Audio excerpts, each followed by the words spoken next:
బాధ్యత వహిస్తూ లోకేష్ వెంటనే రాజీనామా చేయాలి. బాధ్యత వహిస్తూ నారా లోకేష్ వెంటనే సిగ్గు నిరుద్యోగులకు నిర్దేశం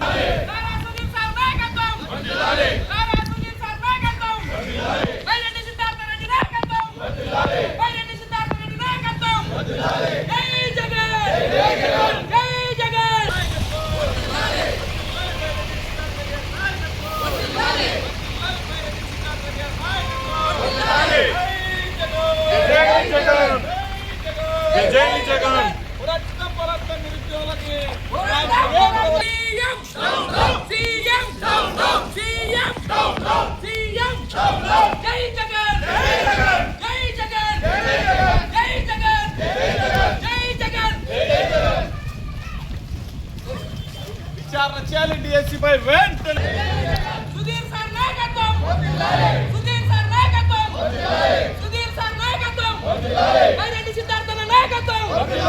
జై జగన్, వర్ధిల్లాలి వైఎస్ఆర్ కాంగ్రెస్ పార్టీ, వర్ధిల్లాలి వైఎస్ఆర్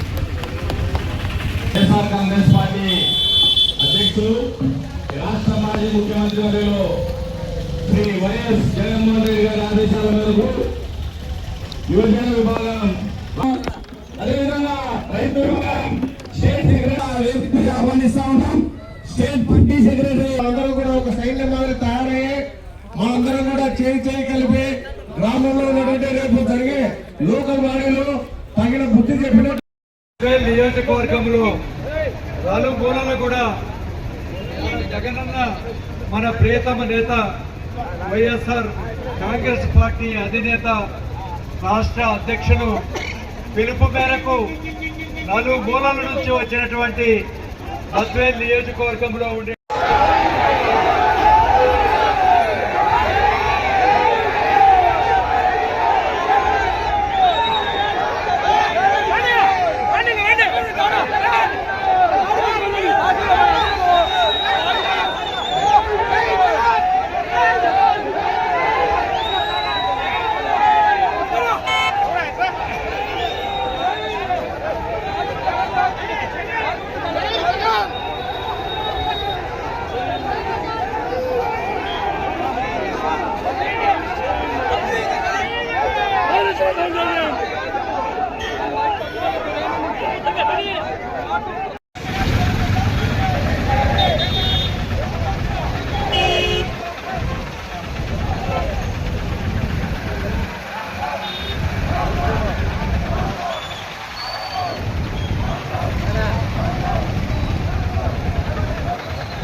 रंपेले मेरे रंपेल को तो आप लोग बैठ जाते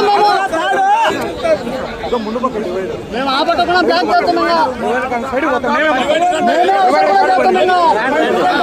బ్యాక్ డిఎస్సిలో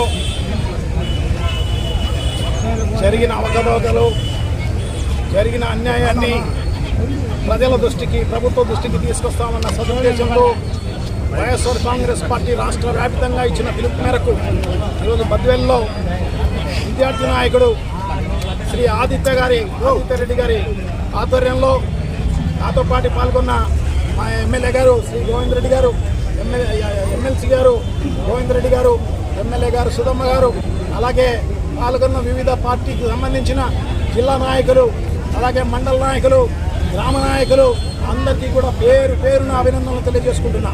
సో పత్రికా విలేకరులకు అందరికీ కూడా అభినందనలు తెలియజేసుకుంటున్నా. సో ఈ మెగా ర్యాలీ ప్రజల కోసం, మా వైఎస్ఆర్ కాంగ్రెస్ పార్టీ కోసం ఏం కాదు. నాకు పిల్లలు లేరు, జగన్మోహన్ రెడ్డికి పిల్లలు మెగా డిఎస్సి రాసిన వాళ్ళు లేరు. కానీ ఇది ప్రజలకు అన్యాయం జరిగింది, నిరుద్యోగ యువతకు అన్యాయం జరిగిందన్న ఉద్దేశంతో మనం చేస్తున్న పరిస్థితి ఉందని చెప్పి మీకు అందరికీ కూడా తెలియజేసుకుంటున్నాం. నిజంగా అర్హత కలిగిన నిరుద్యోగులకు అందరికీ రావాల్సిన ఉద్యోగాలు 10 లక్షలకు, 15 లక్షలకు, 20 లక్షలకు అమ్ముకున్న పరిస్థితి ఉందని చెప్పేసి దానికి ఆడియో టేపులు, వీడియో టేపుల ద్వారా మనందరికీ కూడా బహిర్గతం చేసినా కూడా ఈ ప్రభుత్వం చీమ కుట్టినట్టుగా లేకుండా, దున్నపోతు పైన వానబడినట్టుగా వాళ్ళందరూ కూడా దీన్ని పట్టించుకున్న పరిస్థితి లేదు అని చెప్పి తెలియజేసుకుంటున్నాం. దాదాపు 1.5 సంవత్సరంగా వైఎస్ఆర్ కాంగ్రెస్ పార్టీ నాయకులు, తర్వాత మిగతా సోషల్ మీడియాకు సంబంధించిన వాళ్ళు, తర్వాత నిరుద్యోగులు అందరూ కూడా వెలుగెత్తి చాటినా కూడా ఇంత అన్యాయం జరిగింది. సో తప్పకుండా ఈ మెగా డిఎస్సీని రద్దు చేయండి, మళ్ళీ మెగా డిఎస్సీ జరపండి, అన్యాయం కాకోకుండా నిరుద్యోగులందరినీ కూడా కాపాడండి అని చెప్పేసి ఈ ప్రభుత్వాన్ని డిమాండ్ చేస్తున్న పరిస్థితి ఉందని చెప్పి తెలియజేస్తున్నాం. అప్పటి నుంచి ఇప్పటి వరకు కూడా బుల్డోజ్ చేసిన పరిస్థితి ఈ ప్రభుత్వం చేస్తున్న పరిస్థితి అంతా కూడా మనందరికీ కూడా తెలిసిన విషయమే. సో ఇప్పటికైనా కూడా బుద్ధి తెచ్చుకొని తప్పకుండా, ఎందుకంటే ఇంత పెద్ద ఎత్తున దీనిపైన నిరసనలు వ్యక్తం చేసినా కూడా ఈ ప్రభుత్వం చీమ కొట్టినట్టుగా లేకోకుండా దానికి సంబంధించిన పోలీసులతోనూ మిగతా అధికారులతోనూ అడ్డుకునే కార్యక్రమం చేస్తున్న పరిస్థితి అందరికీ కూడా తెలిసిన విషయమే అన్నమాట. రాష్ట్ర వ్యాపితంగా ఈ రకంగా అడ్డుకునే పరిస్థితి, ఇది అడ్డుకుంటే ఆగేది కాదు. ఈ ఉద్యమం ఖచ్చితంగా కూడా ఇది ప్రజల కోసం చేస్తున్న ఉద్యమం, ప్రజలతో భాగస్వామ్యంలో చేస్తున్న ఉద్యోగం, నిరుద్యోగుల భాగస్వామ్యంతో చేస్తున్న ఉద్యోగం, యువకులు భాగస్వామ్యంతో చేస్తున్న ఉద్యమం. ఈ ఉద్యమాన్ని తప్పకుండా ఇది ఆపుతే ఆగే ఉద్యమం కాదు. ఖచ్చితంగా ఇది ఇంకా దిగ్నికృత ఉత్సాహంతో ఇంతకంటే పెద్ద ఎత్తున ఊవెత్తున లేచి ఉద్యమం సాగే కార్యక్రమం తప్పకుండా జరుగుతుంది అని చెప్పి మీకు అందరికీ కూడా తెలియజేసుకుంటున్నాం. ఏదైతే వైఎస్ఆర్ కాంగ్రెస్ పార్టీ డిమాండ్ చేస్తుందో మెగా డిఎస్సీ మళ్ళీ జరపాలి అని చెప్పేసి ఉన్న మెగా డిఎస్సీని రద్దు చేసి దానిపైన ఎంక్వైరీ చేసి సిబిఐ ఎంక్వైరీ కావాలి అని చెప్పేసి డిమాండ్ చేస్తున్నాం. సో తప్పకుండా సిబిఐ ఎంక్వైరీలో ఎవరైతే శిక్షార్హులు ఉన్నారో వాళ్ళందరికీ శిక్ష వేయాల్సిన అవసరం తప్పకుండా ఉంది. అదే కాకుండా కొత్తగా మెగా డిఎస్సీ మళ్ళీ పెట్టి నిరుద్యోగులకు అందరికీ కూడా మళ్ళీ అవకాశం కల్పించాలి అని చెప్పేసి మేమందరం డిమాండ్ చేస్తున్నాం. అలాగే నిరుద్యోగులకు సంబంధించి నిరుద్యోగ వృత్తి ఈ 3 ఏళ్ల కాలంలో ఇచ్చిన పరిస్థితి లేదు. ఖచ్చితంగా నిరుద్యోగ వృత్తిని ఇవ్వాలి, లేదంటే ఉద్యోగాలు ఇచ్చే కార్యక్రమం తప్పకుండా చేయండి అని చెప్పేసి వైఎస్ఆర్ కాంగ్రెస్ పార్టీ డిమాండ్ చేస్తోంది తెలియజేస్తుంది. అలాగే విద్యా దీవెన, విద్యా కానుక, అలాగే వసతి దీవెన ఇవన్నీ కూడా పెండింగ్ ఉన్న పరిస్థితి ఉందని చెప్పి తెలియజేసుకుంటాం. సో విద్యా వ్యవస్థని నిర్వీర్యం చేస్తున్న ఈ కూటమి ప్రభుత్వాన్ని ఖచ్చితంగా కూడా ఈ ప్రజలు గమనిస్తూనే ఉన్నారు. ఖచ్చితంగా ఈ ప్రభుత్వాన్ని బంగాళాఖాతంలో కలిపే కార్యక్రమం తప్పకుండా జరుగుతుంది అని చెప్పి తెలియజేసుకుంటాం. సో ప్రజలు అందరూ కూడా ఉవ్వెత్తున లేచే కార్యక్రమం జరుగుతోంది.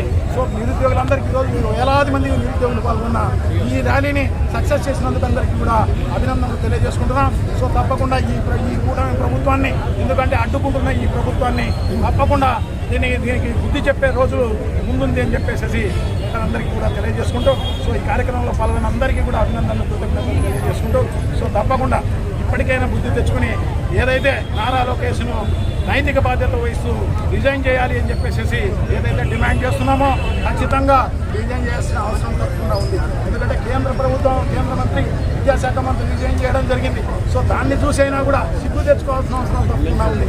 సో తప్పకుండా రిజైన్ చేయాలి అని చెప్పేసి డిమాండ్ చేస్తూ, సో ఈ రోజు పాల్గొన్న అందరికీ అభినందనలు తెలియజేసుకునే సెలవు.